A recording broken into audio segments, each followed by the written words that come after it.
Hey guys, so I know I'm a little late to the party, but I started watching it. I started watching 13 Reasons Why. 3 episodes in right now.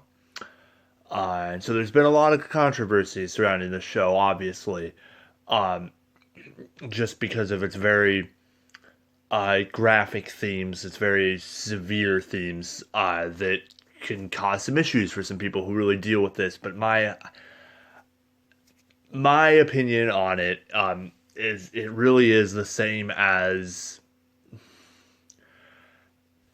not quite the same because there's a lot more people who deal with the issues that are presented in the show than the issue I'm about to say, but it's the same idea as like if you put like really loud sounds that happen suddenly in a show or a movie that could cause some traumatic things for people who've been in a war and came back with PTSD from that and have like shell shock or that kind of thing. It's the same deal to me. It has every right to exist. Anybody who says it doesn't have the right to exist, it doesn't understand what art is. However, uh, obviously, there should be some respect to the fact that there are a lot of people who really deal with the very real issues that are presented in that, and that can cause some unpleasant memories for some people who have struggled with this kind of thing. But from what I understand, obviously, I haven't gotten to the bad episodes, which I've heard so much about and already know the major things that are going to happen at some point now. But from what I understand, the bad episodes have a warning beforehand that say like, "Oh, this contains this thing that you might not want to see." And as long as that's there, I think there's nothing wrong with this, and everybody's whining too much about it. Frankly, know your own limits. That's what I'd say. Know your limits, and if you're not sure whether or not you know your limits, then uh, better safe than sorry. Don't watch the show.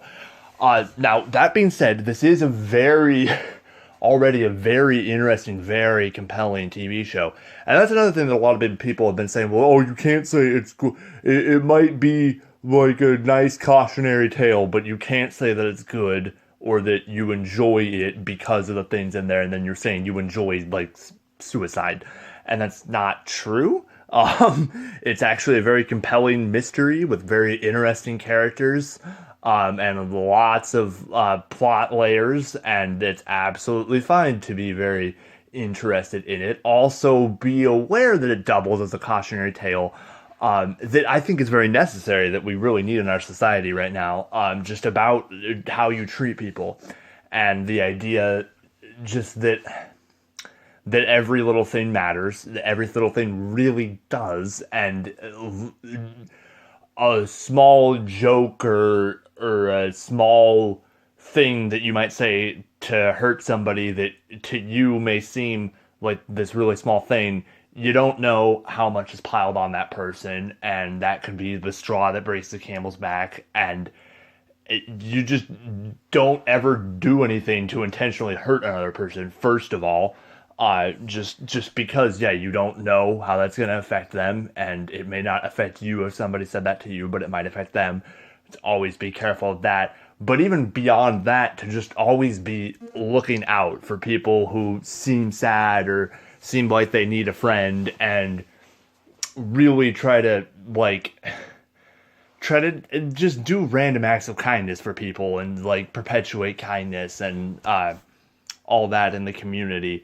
And obviously, this isn't a thing that like you're not supposed to be able to see every single person all the time who is sad. You're not going to be able to, but to just be on the lookout for that, and then also to not perpetuate hate, not even not even do something to hurt somebody that you think is just a joke that they'll get over, because you never know what somebody's going through. Um, anyway, so these first 3 episodes are very, very intriguing. They have me quite hooked. Just the entire premise is very interesting, and seeing all the different characters and wondering how they each fit into this big downward spiral that this girl had to go through. Um, it's very interesting. And I'm actually excited to get through the rest of it and learn the whole story and to keep that in mind. Once again, as a cautionary tale, and I think it's just that. That being said, if you've gone through if you deal with depression, if you've gone through suicidal thoughts or suicide attempts, even or things like that, I mean, definitely be wary of it.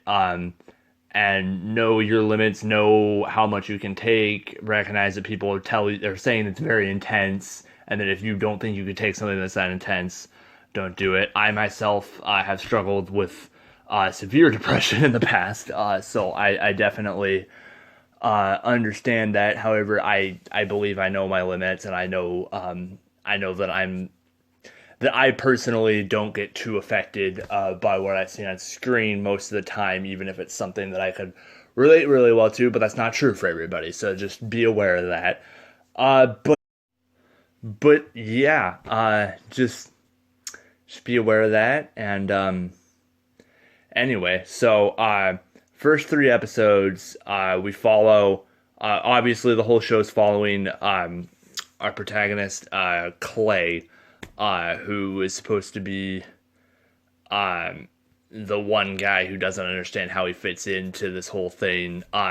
If you don't know the premise of the show, go watch a trailer that spells it out right there. So one guy doesn't know how he fits into the whole thing, and there's this kid Tony who's always following him as he's listening to these tapes and recalling all these memories and seeing that so far where I'm at. Yeah, there's three people that are starting to weave together this big this what's the word I'm looking for? They're starting to weave together this. I mean, just this big spiral, this big downward spiral of events that obviously ultimately cause Hannah Baker to kill herself. And it's very interesting to see somebody in there and see how she was really good friends with these people, and then see them turn on her, and sometimes not even knowingly. Sometimes like they don't think they turned on her; they think she turned on them, or they think that they're just doing something funny. And so yeah, once again, it's a really great cautionary tale because I just feel like things that can happen. And that's why even Clay in the third episode, well, I'm sure he has something that he did that he doesn't realize too. That'll probably be revealed near the end because he's on the tapes clearly. But even Clay in episode 3 did something that was definitely contributed to her feeling like depressed and like bogging her down unknowingly in a way that, like, as the viewer is very clear, and it's like, oh, why would you do that? But when I watched it, I was like, oh no, that's totally something I might have done there. I would not have meant it that way, but I see why she took it that way, and it just like reminded me. It's like I need to be careful how I treat people. You really don't know what someone's going through, and you got to always be aware that life is hard and that people can be going through really rough times, and you don't want to push them because life is precious. So anyway, this is a really interesting show. I really hope I know a lot of you are into it. I really hope those of you who know it's not for you will just please allow it to exist as art. But if you feel you need to stay away from it, I totally respect that decision. I would never want to push anybody to watch this who doesn't feel like they'd be emotionally stable or prepared or whatever for it. I totally understand that. So anyway, I just did this on the first 3 episodes, and I think I'm gonna start just going forward. I'm just gonna do a video for every episode because I really like this show and I want to get my current thoughts on how it's unfolding. So yeah, thanks for watching this. Give it a like or a comment. Share it. Don't do any of those things if you don't like it. Anyway, yeah. Let me know if there's something in particular. Let me know if there's something in particular you want me to do a video on, and I will see you again real soon, because I'm sure I'm not going to be able to put this show down until I finish it. So, goodbye for now.